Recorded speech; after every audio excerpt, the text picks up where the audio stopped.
খালি দেখে তার ছেলেটা ভিন্ন একটা মিশ্রণ মধ্যে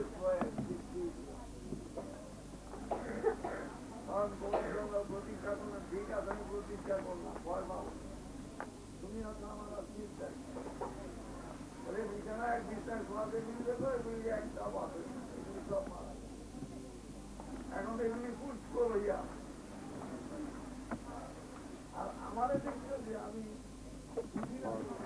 আমি পিছনে আছি, তুমি পিছন দিকে তাকাবে না, তুমি সামনের দিকে এগিয়ে যাও।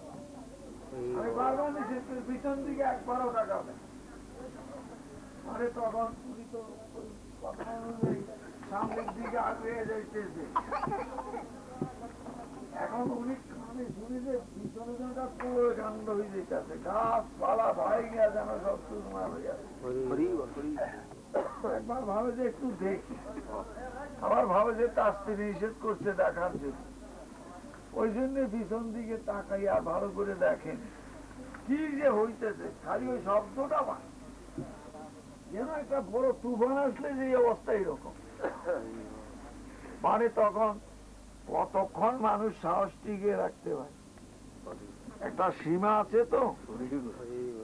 ওই কামারের দোকানটার কাঁচা কাঁচা আইসা উনি বিরাট চিৎকার করে মানে হঠাৎ অজ্ঞান হয়ে পড়ে গেলেন। ছেলেটা কোলের থেকে ছিটকে কিছু দূর গিয়ে পড়ল। কামারের আইসা দেখে যে বিকালবেলা সেই বাবু। তখন ছেলেটারে নিয়ে গেল, ছেলেটারে নিয়ে ওনারও চোখে জলে ছিটা দিয়ে জ্ঞান করলো।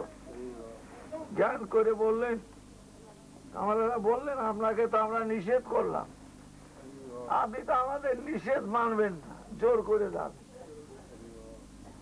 বলে দেখুন লোসকান হয় নাই, বোধহয় কাল সকালে গেলে ছেলেটাকে পাইতাম। আমি তো আমার ছেলেটাকে পাইছি তো, অতএব আমার আর কোনো দুঃখ নাই। আর তার স্ত্রী আবার বলে দিয়েছিলেন প্রতিজ্ঞা করো, মানে আমাগো সবাই নামে তুমি বাড়িতে গিয়া, আমরা তো এখন প্রেত হইয়া আছি, বাড়িতে গিয়া গয়া ধামে দেয়া গদা ধরে পাত পদ্মে পিণ্ড দিয়া দিবা, তাইলে আমরা উদ্ধার হয়ে যাব।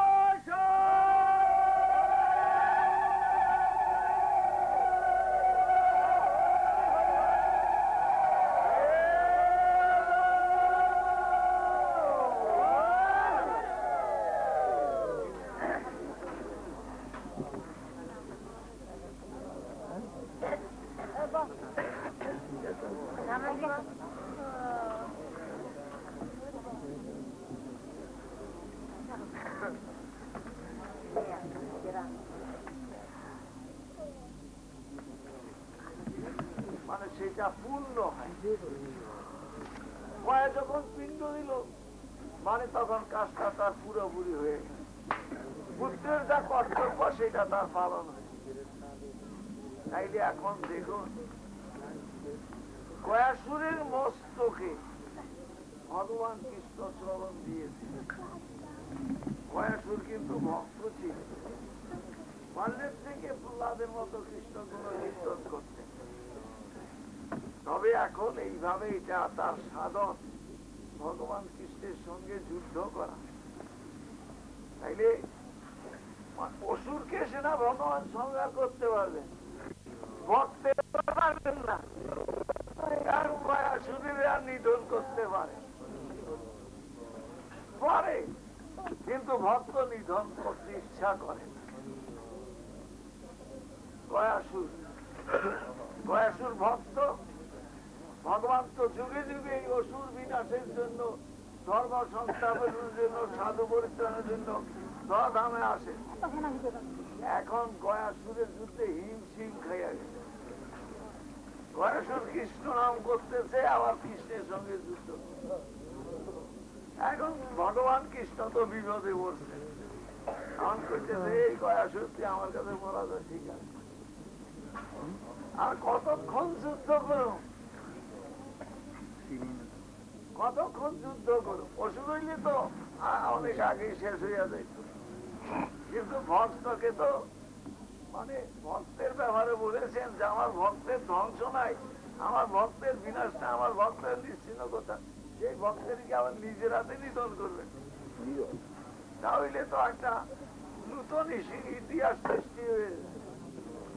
এখন দেখুন গয়াসুর বলতেছে প্রভু আমি পরাজয় স্বীকার করতে পারি, তোমার ওই যুগল চরণ যদি আমার মাথায়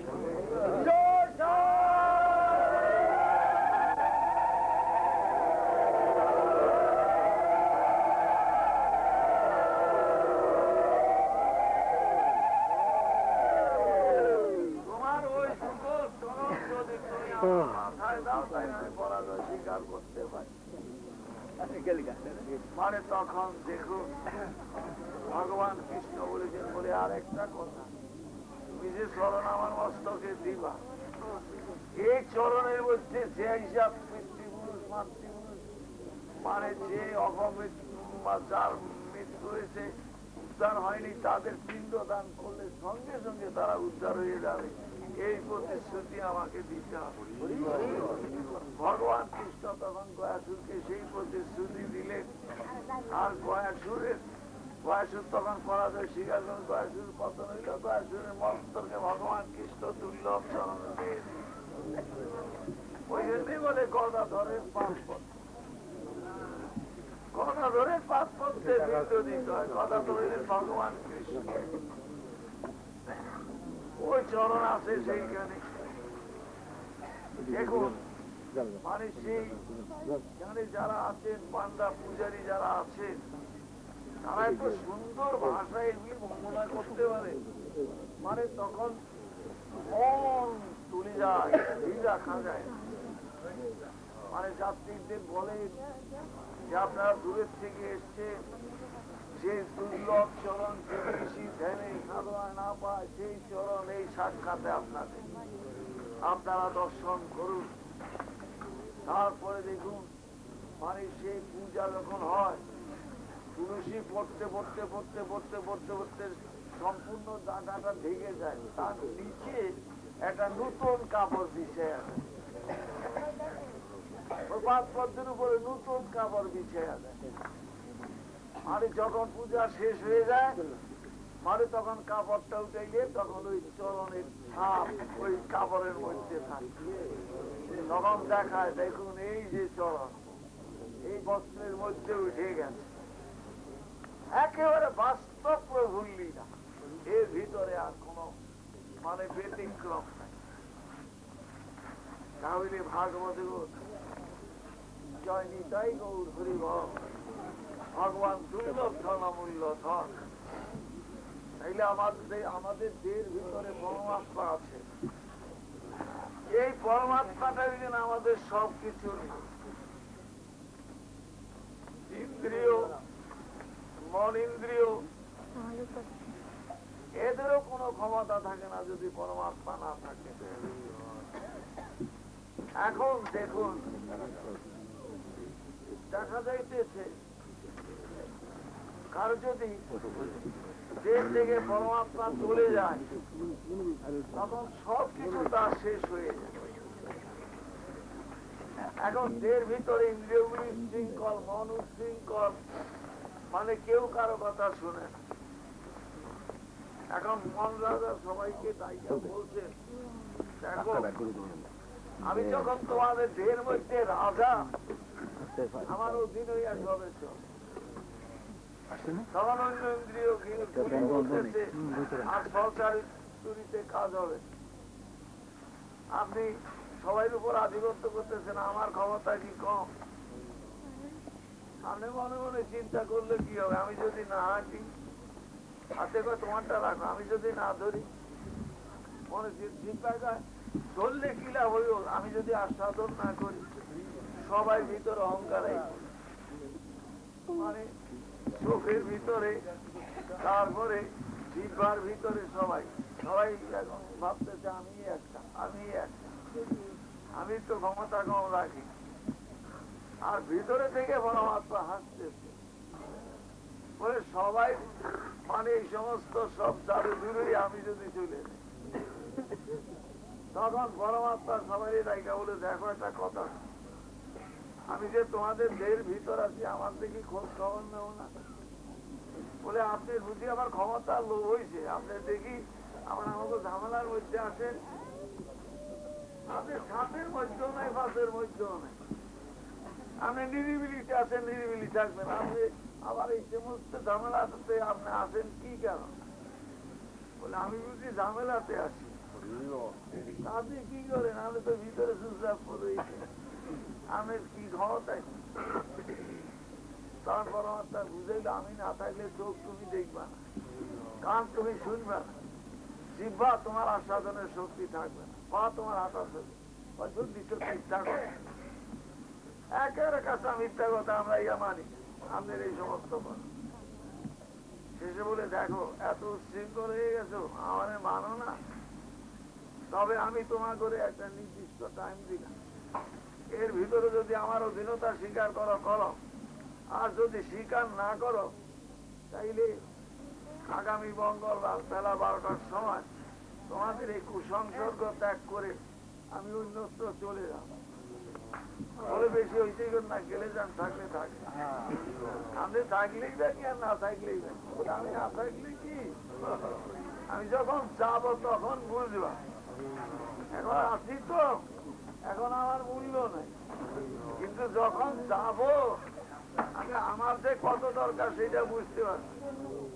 বলে এগুলি আমরা বুঝনে এখন আমাকে বাকি, আমি এই সমস্ত ফাঁকি মুখি দিয়ে আমার করে আর আমদারে নিতে পারবেন, অতীতে নিতে পারবেন।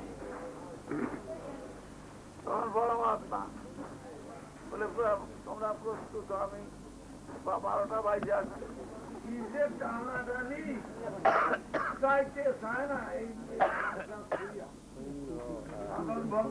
করে নাই, বন্ধনের ভিতরে আছে, এখন ওই জন্য জোর করে থাকে, জোর করে গিয়া থাকতে আমার কেউ দেখা যায় কাদা কাপড় বিকাল এসে শরীরের কাঁটা ছিটতেছে, এইভাবে টানাটানির মধ্যে চল। এখন যেই পরমাত্মা বাইরিয়া মানে তখন মানে একটু ব্যবধানে একদম সরে যান, আর ভিতরে কিছু জ্ঞান স্মৃতি রেখে দিয়ে, মানে তখনই দেহটা টান টান হইয়া পড়লো, আর কোন সারা, আর কোন সারা নাই, কোথায় বাড়ি, কোথায় ঘর, কোথায় নাতি, কোথায় পুত্র, মানে কোনো খবরই নাই। আমি করতো, আমার করতো, সেই শব্দ আর নেই। আর চতুর্দিকে কান্নাকাটি শুরু হয়ে গেল, আত্মীয় স্বজনরা কাঁদতেছে, মারা গেছে, মারা গেছে, মারা গেছে। আমার গ্রামের লোক আইসা বলে, মরা নিয়ে আবার কিসের মমতা, সরব শোয়ার যে বিছনাটা ছিল ওইটা দিয়া জড়াইয়া হরি বল কইয়া বাড়ির দিকে নিয়ে চলে। পরমাত্মা পাশের থেকে বলে, ঘরে থাক, ঘরে থাক। আমি বলে, কিছু না, আমার একটা তুচ্ছ জ্ঞান করো, আমি ভিতরে আছি, সাতের মধ্যেও নাই, ভাতের মধ্যেও নাই, কুন্ডার মধ্যে আমি নাই। এই সেগুন কাঠ দিয়া ঘর তৈরি করেছে 10 লাখ টাকা ব্যয় করিয়া, এই ঘরে প্রথম সুখে বাস করতেছিলে আমি যখন ছিলাম, আমি একটু স্মরণেই তোরে ঘরে বাইর করিয়া নিতেছি। এখন একটা ইন্দ্রিয় জিজ্ঞাসা করো, ভাই তোমার খবর কি? চোখে তো ভাই আমি কিছুই দেখি না। হাতের জিজ্ঞাসা তোমার, আমি তো টান টান নিয়ে বইরে রয়েছি, আমি তো লড়াচড়াই করতে পারি। পায়ে কইতেছে আমার, আমি কই যে আছি আমার কোনো খোঁজ খবর নেই। জিহ্বাকে আমি নিচের দিকে চলে যাইতে আছি, আমার কোনো খবর নেই। তখন সবাই বলে, তাইলে তোর উনি ঠিকই বলছেন যে উনি তো সবকিছুর মূল। এখন এই পরমাত্মা যাওয়াতে যখন আমাকে এই দুর্গতি লাঞ্ছ না, কানেও শুনে, কানে আমি শুনি না, চোখে আমি দেখি না, জিহ্বায় আমার লড়াচড়ার ক্ষমতা নাই, মানে তারপরে শেষে পাকে আমি হাঁটতে পারি না, হাতে আমি ধরতে পারি না। তখন সবাই বলে বাবা থাকতে তো বুঝি, থাকতে বুঝি নাই, এখন যখন চলে গেল তখন কিছুটা বুঝি। এখন সবাই যুক্তি করে ডাকে প্রভু আরেকবার আসেন ভিতরে, বলে আমি আর ভিতরে আই লাভ কি, আমি বলে ফল চাতুরি করি, চালাকি করি, প্রভু জীবনে আর কোনোদিন অবহেলা করবো না। বাপে ছেলেটাকে দেখলে আনন্দ হয়, বুকে ছোঁয়া স্পর্শ করে, কথা আনন্দ করে। মরা ছেলে ছোঁয়াইলে সুখ আনন্দ হয়নি? আপনার একটা পুত্র জীবিত, একটা পূজা পার্বণ আসছে, নূতন পোশাকে ছেলেরে সাজাইছেন, ছেলে আপনার সামনে নাচতেছে, কি আনন্দ লাগে, কেমন? আর এরপরে যদি একটা ছেলে মরে, ওই ছেলেরে যদি ভালো ভালো পোশাক দিয়া বা ওই ছেলেরে যদি জামা কাপড় পরাইয়া বাপ মার সামনে আনে, তখন চোখ বুঝা বলে যে সহ্য করতে পারি না, সরাই নাও, সরাই নাও, সরাই নাও, তারা সব শেষ হয়ে গেল। তাইলে সেইখানে তার আনন্দ নাই। জীবিত ছেলেটাকে সাজাইলে আনন্দ আছে, মরা ছেলেকে সাজাইলে তাতে জ্বালা আর তার বাড়ি। আর মৃত পুত্রকে যদি বুকে ছোঁয়ায় তাইলে কি সেখানে শান্তি হয়? কিন্তু জীবিত পুত্রটাকে বুকে ছোঁয়াইলে শান্তি হয়। তাই জীবিত পুত্রের মধ্যে কি আছে? ওই পরমাত্মা আছে। তাইলে প্রতি জীবের এটা সম্পর্ক হইল পরমাত্মার সঙ্গে, দেশ সঙ্গে, দুই সম্পর্ক না। তাইলে প্রতি জীব দেহের ভিতরে এইভাবে আছে। জয় সাধু।